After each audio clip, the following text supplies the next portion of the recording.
session 114, we continue with the 9th commandment, the one that says, "Thou shalt not bear false witness." Not only are we studying this for our own lives, but we are studying this to understand why the world and the people of the world is in the situation they are in. We study this to understand why God is a fair and a righteous judge. And we study these to try and establish how righteous this God really is and how unrighteous humanity has become. And looking at ancient language like Leviticus 19 verse 36, "You shall have just balances and just weights." We don't use balances and weights anymore to weigh off money. When somebody comes to pay you and an item is 400 Rand, you don't take his gold and silver coins and weigh it on a balance to see if it is indeed 400 Rand. But in this world that we live today, in the society, in the economic system, there are so many things happening where unjust balances and unjust weights are indeed used by the system. We can go in detail about the whole monetary system and the federal system and how loaning of money works and how ridiculous the interests are.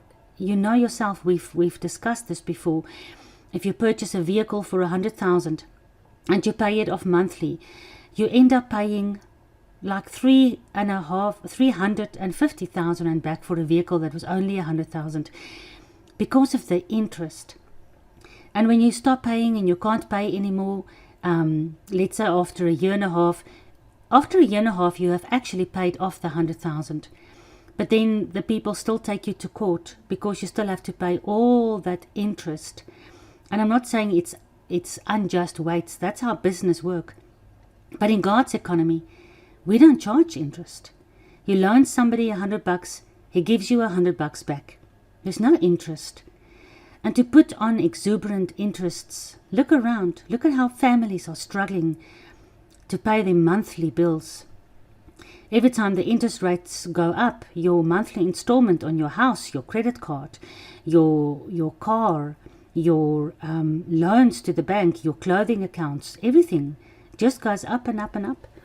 This whole money system, to even know where it was birthed, the federal system on Coney Island, on top of an ancient Indian sacrificial altar, where they made their plans on how to rule and control the world with paper money. It's not even backed up with gold or silver, but we're not going to go down that huge rabbit trail.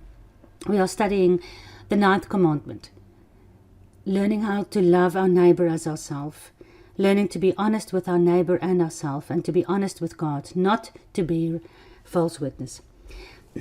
Leviticus 19 verse 36. "You shall have just balances and just weights, a just ephah and a just hin, because I am Yahuwah your Elohim, who brought you out from the land of Egypt." So God says, because He is our God, the rest of the people can be unjust and they can be unfair, and they can have a balance in which they balance the money when people come to pay, or the measurement system, an ephah and a hin is measuring systems. So if somebody comes to say, I want to buy an ephah of wine or grapes or barley, then that is a certain amount. And then to measure off that ephah, that weight in your balance, in your scale, if you had deceivingly put an extra weight on your side of the balance, then it means you are selling a little bit less than a full ephah or a full hin, a full kilogram, for instance, to the person. He's paying for a full kilogram, but because you've got an unjust weight, you're actually selling him less than a kilogram. And God says, if you say that I'm your God and you are my child, then you shall not have these things. It was probably prevalent all over the ancient times because they didn't really have, a kilogram, you buy a bag of meal or sugar, and it says kilogram on the packaging. And you can go home and you can go and weigh that kilogram, and it will be indeed a kilogram. They didn't have that in those days. So they really were treating each other unjustly, but not the people of God. God says, because I am Yahuwah your Elohim, you will not have unbalanced weights and unjust measuring systems. Leviticus 19:35, you shall do no wrong in judgment. You shall do no wrong in the measurement of weight, and you will do no wrong in the capacity. So when you suppose in your capacity or in the capacity of a kilogram or whatever the dealing is, if somebody buys an animal from you, you don't give him an animal that is sick and that's going to die in the next 2 or 3 days. If he pays for a healthy animal, you must give him a healthy animal. So you shall do no wrong in that judgment. Deuteronomy 25 verse 13, you shall not have in your bag differing weights, a large one and a small one. So when you've got 10 bags, when you're selling barley, and you've got 10 bags on your table, and you're telling the people each one of these bags are weighing a kilogram, an ephah, then each one of them must weigh an ephah. There can't be different weights. One guy gets a little bit less and another guy doesn't get a full ephah or a full kilogram. You will not have differing weights in your bags. And just see in your mind's eye how they measured out in these old ancient marketplaces. There in Jerusalem or somewhere where they were selling and buying all kinds of things, and everything had to be weighed. See how the people of God has a just balance. And when they tell you that you are getting a kilogram, you know that you're getting a kilogram. That's how it's supposed to be in the kingdom of God. That's how it's supposed to be where God's Torah is respected and lived by. Don't you rather want to live in a society where everyone follows the Torah and where you can buy and sell with trust from anybody, and not live in a society where God constantly has to say, you can't do this, you can't do that, you must do this, you must do that. That's what it means to have the Torah written on your heart. Because if the Torah is not written on your heart, then, as the church teaches, then the Torah becomes a curse and a heavy burden, because you are forever in trouble, because you are forever not keeping the Torah. I don't want to live in a society like that. But that is how the world is. Just like you, I'm longing for when God's kingdom is going to be established again on this earth. And everyone can love each other and trust each other, and we can have a community where everyone has the same weights. A kilogram for this guy is a kilogram for that guy. There's no unjust and unfairness and unrighteousness. In Deuteronomy 19 verse 14, you shall not move your neighbor's boundary mark. All right, so what is a boundary mark? You know that when you bought your house or your farm or your land, you probably had a title deed, and on the title deed you had a map that was mapped out exactly where your borders are. And lots of times there are disputes between neighbors, and they go to the municipality and they show their boundary maps, and then the municipality will send somebody out to physically go and measure, and they will see, oh, this guy has indeed maybe moved his fence a little bit into the other guy's land. So for us it's a little bit easier. But in ancient times they had to trust each other. You will go and set out a boundary mark, like a stake, a wooden stake that is put into the ground, and that will be the boundary mark between you and your neighbor. Now at night your neighbor can come and he can move the boundary mark to make his land bigger and your land smaller. And if he does that a little bit at a time, you don't really notice it. But God says in Deuteronomy 19, you shall not move your neighbor's boundary mark, which the ancestors have set in your inheritance in the land of Israel, which you will inherit in the land that Yahuwah your Elohim gives you to possess. So remember, Moses told all the tribes exactly where their pieces of land will be. Now, within the tribes, there are clans and families. And then those people had to go into their piece of Israel and then set out the boundary marks. And God says, you will never move that. Because maybe your neighbor won't notice over time that you are moving his boundary mark. But God says, I am the one that gave you this land to possess. You will not move those boundary marks. And in the spiritual and application in our lives, it's also very important. We can't physically move our boundary marks between us and our neighbor, because the neighbor knows exactly where his land ends and where your land begins. But it also has to do with, don't move your boundary mark where you are supposed to operate and work and where you have responsibility. Don't move the boundary mark of your land in the spiritual. Don't take away a piece of somebody else's land that they are responsible for, or that they get benefit for, and make your benefit bigger. Exodus 22 verse 9 to 12. For every breach of trust, whether it's an ox or a donkey or a sheep or clothing, or for any lost thing about which one says, this is it, the case of both parties shall come before the judge. He whom the judges condemn shall pay double to his neighbor. Alright, so this is about a breach of trust. Let's say two people agreed to do a deal on an ox or a donkey or a piece of clothing or anything, and one thing got lost. The one guy says, you were supposed to pay me for a donkey, and the other guy said, but I paid you with a donkey. And there's a dispute between something that has gotten lost. Both parties shall come before the judge. And again, it's just like in Yeshua's time, where are your accusers? Where are the 2 or 3 witnesses? You can't come to the judge and condemn somebody else. Both parties must come before the judge. And then the judge in those days, again, had to live under the Torah. So they had to take no bribes. They weren't supposed to be corrupt. Today we don't trust judges or the whole judge system or the whole policing system anymore. But again, don't you wish we lived in a society where people obeyed the Torah? Because if the judges were indeed Torah obedient, then the judge will hear both cases and he will very quickly be able to discern between the two. And then God says, then when the judge finds one person guilty, the person that's guilty of breaching the trust will then pay double to his neighbor. So whatever the issue was, whether it was a donkey or a sheep or a piece of clothing that got lost, the one guy said, the other guy took my clothing, and it can be any situation. When the judge says, you are the guilty one, then that guilty party, whether he's got excuses or he doesn't want to pay or he still feels that he's unfairly, when the judge has given the judgment, he must pay double to his neighbor.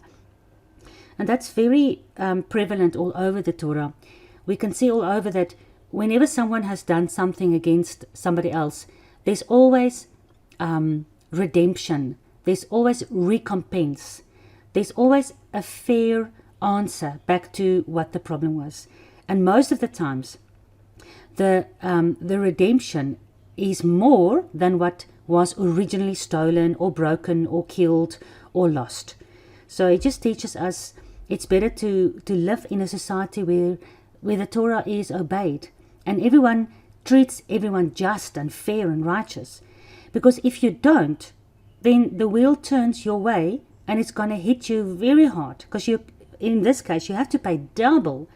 If one donkey was lost, you're going to have to give 2 donkeys back. So crime doesn't pay. All right, Numbers 27 verse 8. Further, you shall speak to the sons of Israel and say, if a man dies and has no son, then you shall transfer his inheritance to his daughter. Again, very good. A lot of times in ancient biblical history, it does seem that women and daughters were a little bit below the sons and the fathers. But if God is always fair, and whenever the inheritance went from a father to a son, remember how we discussed Jacob, how Jacob really wanted to carry the family name and the covenant, because then you are the leader of the family, and it is your responsibility to look after your mother and your sisters and your younger brothers forever. So if a man dies and he had a son, then that son would have looked after his sister.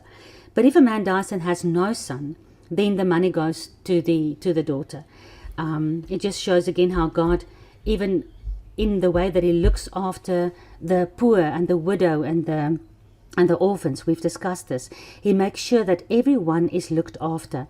Again, as we discussed yesterday, his witness is reliable. He doesn't bear false witness. So when he says in his ecclesia, in his church, in his gathering, in his within his people, everyone will be looked after. Even the daughter that has no father and no brother left to look after her. Okay, let's look at the next verse, Deuteronomy 16:18. You shall appoint for yourself judges and officers in all your towns, which Yahuwah your Elohim is giving you. You shall appoint them according to your tribes, and they shall judge the people with righteous judgment. We have a hierarchy of the whole judging system and the whole legal system. You have your, in our society today, you've got your traffic officers, your police officers, you've got your aanklaers. What is aanklaers now? Can't remember. And then you have your attorneys and your advocates, and eventually you've got the judge and the whole court system. And God says that within your community, you will actually look for people that are vigilant and sober, that has good behavior, that is following Yahuwah, and that has a love for Yahuwah's people. Those are the kind of people that needs to be the judges. They can't take bribes, they can't be corrupted, they can't be smooth-talked, they can't have unbalanced weights. They can't judge for a rich man or for a popular man in a better way than for a poor person. So the judges had to be really Torah obedient, so that you can also trust their judgment. And God says you will appoint them. And he confirms in the New Testament, 1 Timothy 3 verse 1, this is a true saying, if a man desires the office of a bishop, and of course Paul is teaching how bishops must be, deacons, apostles, ouderlinge, elders, the judges, the leaders of families. It's the same concept as that God says in his Torah. He wants the leaders of the people to be obedient to his right rulings, so that they can right rule over his people. And these people must have righteous judgment. Paul explains to various leader positions in the New Testament, but let's look at specifically the bishop. A bishop is somebody that is in charge of a smaller group within the community. So a bishop then must be blameless. He must be husband to one wife. He must be vigilant. He must be sober. He must be of good behavior. He must be given to hospitality. He must be good to teach. He must be willing to teach. He must not be given to drunkenness in wine. He mustn't be a striker, somebody that likes to punch people.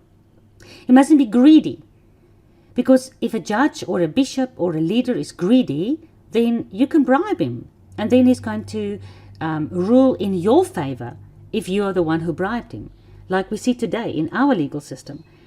Every single time that a speed officer pulls you over on the road, it's like they are hinting to be bribed. Oh, I have to write you a ticket now. Well, then write me a ticket. What did I do wrong? Oh, you skipped the stop street. Well, then fine. If I'm guilty of skipping the stop street, then write the ticket. But then they stand there and they look at you and say, oh, I have to write this ticket unless we can make a plan. You know, our whole law, what is the word? Our whole legal system has become so greedy. I mean, just to go to an attorney, just to take an hour of an attorney's time. It's like 4,500 rand.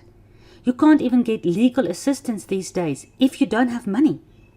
So where's the legal help, and where's the assistance, and where's the righteousness for poor people and for people that doesn't have this money to bribe or to pay exuberant amounts to get their case heard? That's why so many wrongdoers get away, because the people that are the victims just don't have the money to go to court. So a bishop mustn't be greedy. He mustn't be of filthy lucre. He must be patient. He mustn't be a brawler, and he mustn't be covetous. The 10th commandment that we will get to also says that you will not covet. Jy sal nie begeer nie. You will not covet your neighbor's nothing. So the leaders cannot be covetous. They must be satisfied with what God gives them, whether it's family, wife, children, their job they have, the land they have. They mustn't move boundary lines. They must be satisfied with the income they get from the work of their hands. They mustn't have unbalanced weights. And they mustn't be greedy and impatient and always just having a good time with other people, because then you start becoming unfair. Then you'll judge more fairly towards your friends than you will be objective. God continues in Deuteronomy 1:17. You will not show partiality in judgment.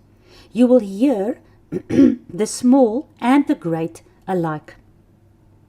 So when there's a poor young person standing in front of you, and then there's maybe the mayor of the town, or maybe a very wealthy celebrity, both of them must be heard impartially. God says it doesn't matter whether there's a small or a great man before you. You must be partial. You must be objective. You must hear both of them the same way. If one person struggles to speak well, and another person speaks very fluently, and he's such a charmer, you must give both of them the same amount of time to explain their story. God says that the judge shall not fear any man. If a very powerful politician is standing in front of you, if you're a judge, you mustn't fear him and maybe rule in his favor, because he's got so many people that's on his side, and now you're going to be unpopular in the community if you send this man to prison or you judge against him. God says, don't fear any man, for the judgment is mine. God says, the judgment is mine. And if you're going to judge unfairly because you like somebody, or you fear somebody, or you have more respect for one person than for the next person, if you are going to be an unfair judge, you will actually fall under the judgment of God. It's a very, very difficult situation to be in if you are a judge of people, if you are a leader, a bishop, an elder, if you're responsible for people. It is so difficult because you can't let your emotions come into play. You have to be fair. And that's with every aspect of life. Moses continues in Deuteronomy 1:17. If the case is too hard for you, you shall bring it to me, and I will hear it. It's so sad for us today. I wish we had a Moses. There are so many cases that is way too hard. I mean, even for me, with my two boys, sometimes having a huge argument. And then I listen to the one, and then I listen to the other, and both of them, says the other one is lying. I can't judge between them. I wish I had a Moses that I can bring my boys to and say, here you go, Moses, you sort it out. It's very difficult. Not even talking about how difficult it might have been in the camp of Israel, about 3 million people coming out of Egypt.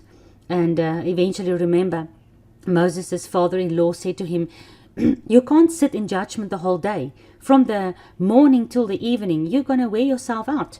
You must appoint leaders over the people. And this is why Moses said to the leaders of the people, you must not show partiality. You must hear the great and the small alike. You must not fear any man. You must remember the judgment is God's.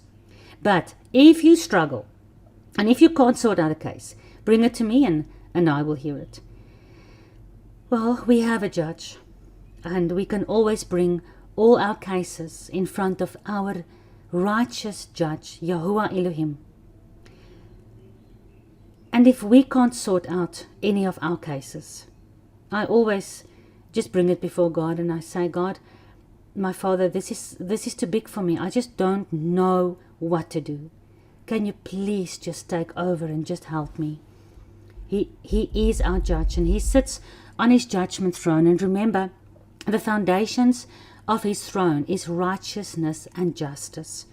And we can bring any case before him. Don't ever forget that. We have an advocate, Yeshua, on our side.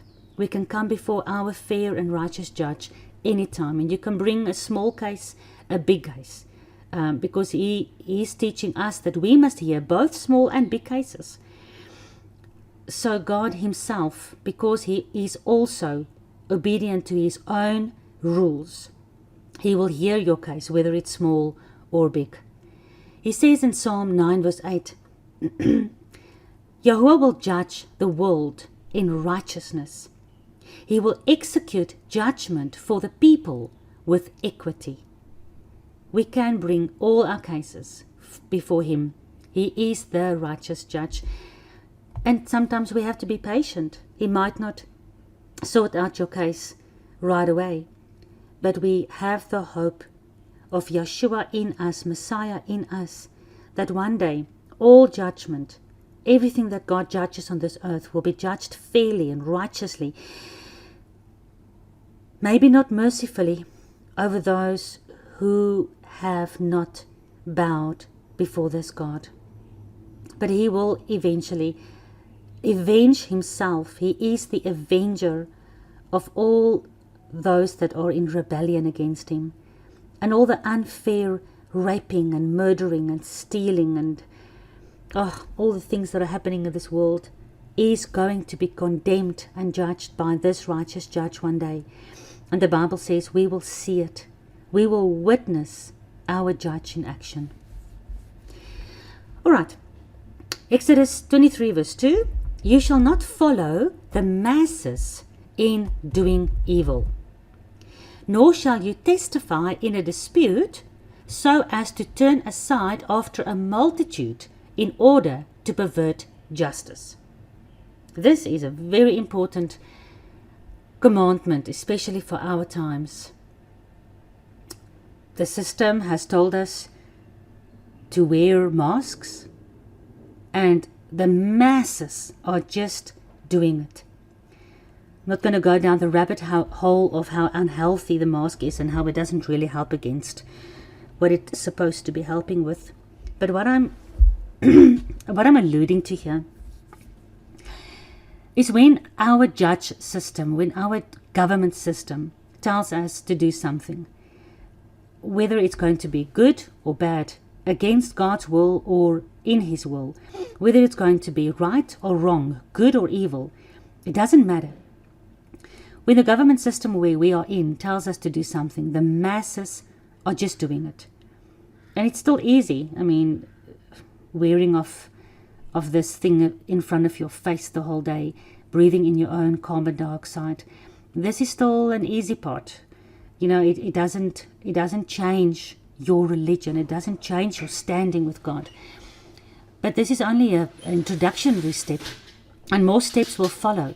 And eventually steps will be put into place where the masses will be doing evil. And God says here that you will not follow the masses in doing evil. And then you will not testify. If the multitude believes one way, and there's only a few people that believes in a different way, or the multitude wants to do something that you know is evil, and there's only a few people that refuses to do that and want to do good, Father says that you will not testify in a dispute so as to turn aside after the multitude.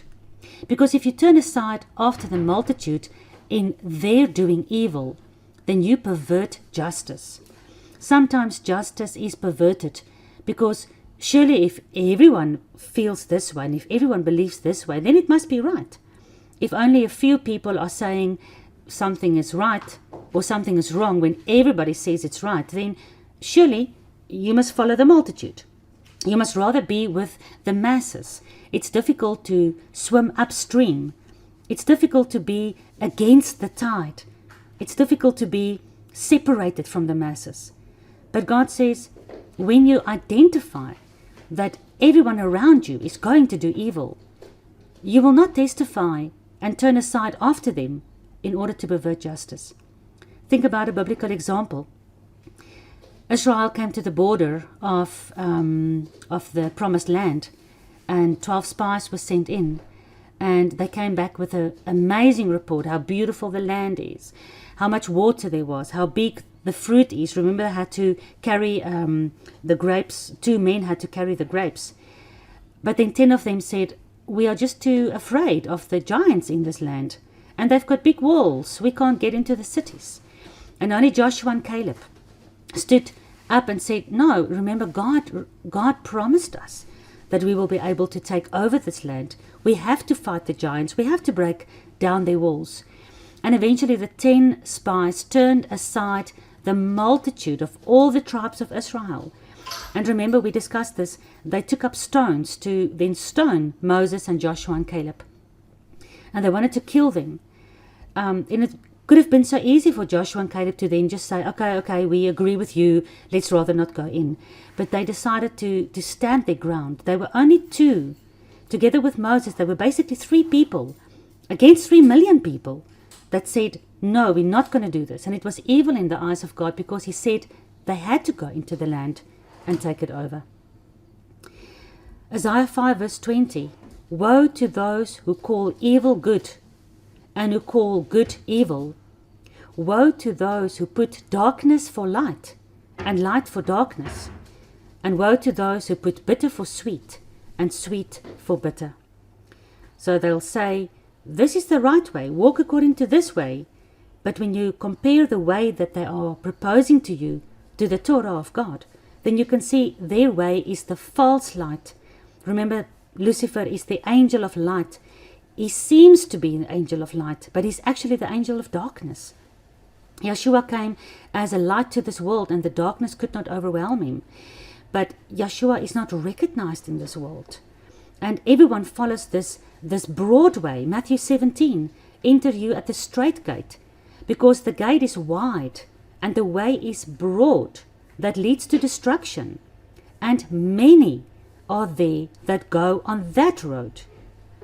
Because you must rather go onto the straight gate, the narrow way, the narrow way that leads unto life. And look here, Yeshua says, few are there that find the narrow way. So going back to Exodus 23 verse 2, you shall not follow the masses in doing evil. Isaiah 5:20, woe to those who call evil good. They say that, man, follow us, we are the masses. This that we want to do is good, it's not evil. But woe to those who call evil good. Don't follow the masses in doing evil. Because Yeshua says the masses are on the wide, broad way. But that way leads to destruction. And the few people that is not following the masses is on the straight and narrow way. And there's only a few on that way. Let me see what my time is standing at. Yeah, I have to stop here today. And we'll continue again tomorrow with the 9th commandment. You shall not bear false witness.